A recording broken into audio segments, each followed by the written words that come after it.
When did it click in your mind that the goal, because obviously to make it to the league, you would have had to go to college, even though guys were getting drafted out of high school in your era, but very rare. Only 6-foot guy of your era to get drafted out of high school was Bassie Telfair. So we're gonna say you intended to go to college and you wanted to make it to the league. When did it click in your mind that, oh shit, I may actually go to play big time college basketball, and I'm pretty much on track to follow my goals? When did it click? Like, oh shit, this is happening. Probably when I went to 5-star. What grade or age was I think I was 7th.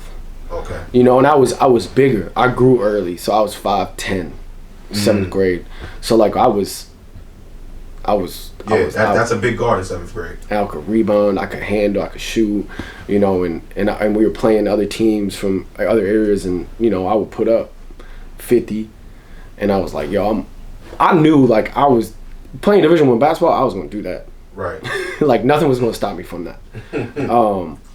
But you know, when I walked in, like I went to McQuaid Jesuit, and the reason I went there was because of basketball. There was no other reason I went there. You know, and I just remember sitting in my coach's office, and I was like, yo, I'm gonna play varsity in 8th grade. And he was like, I mean, you could try. And I was like, no, I'm gonna. And when I made varsity, I was like, all right. Like, it's gonna happen. If I keep working. When did you start getting your first interest? 8th grade. 8th grade? Okay. Now you said you went to McQuaid Jesuit for high school. In high school, who did you play AAU hoops for? So I played for a couple groups, Syracuse Action Center, Sean Putney, and then I played for Mickey Walker, Daniel Marshall Foundation. So that's who I would go to Vegas with. You know, we would have like Andre Bloch, Greg Paulus, you know, guys like that. Absolutely. And so, you know, like AAU wasn't crazy prevalent back then, you know? Like even Albany City Rocks, they were just like, when we played them, Ray played with them, Rayshawn Freeman. And like, there was no Nike. There was no Nike, yeah. You know what I'm saying? There wasn't shoe wars. There was no shoe wars. Get your money together, get your team together, and go somewhere. Go where you can go. And you're gonna play who you play. There was no hiding. So, yeah, man, and I mean Mickey Walker, shout out to him, helped a ton of people all around upstate New York. Shout out to Mickey Walker. How would you say the experience was playing for each of those programs? Between McQuaid Jesuit and between playing for Mickey, how would you say the experience was? I mean, for McQuaid, it was great. You know, first couple years, like it was tough. You know, but we were good.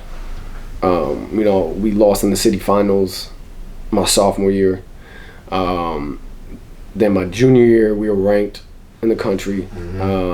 We beat a couple pretty prestigious programs. Yes, y'all did. And your senior year was very explosive. Right. And so that experience was unreal because it was like something our city had never seen. Small town, like we were getting 10,000 people at games. Right. That were coming to watch high school kids, and we were like, we were like rock stars. Sure, you wish there was some NIL your senior year. Yeah, that would have been good. Yeah, no, for sure. You know, and then AAU was just, it was great because at that time we didn't have social media. Right. So like you didn't really see anybody. Yeah, you just heard word of mouth. Word of mouth. And then like you would see kids from like LA. You go to Vegas, you see kids from LA, or you go to Orlando, and then it was like, you know, open your eyes. Like it was like, oh shit. But it made me work harder. You know, and then, you know, when I saw LeBron James, it was like, yo. We're going to get to that. That's what they look like, I guess. Definitely get to that.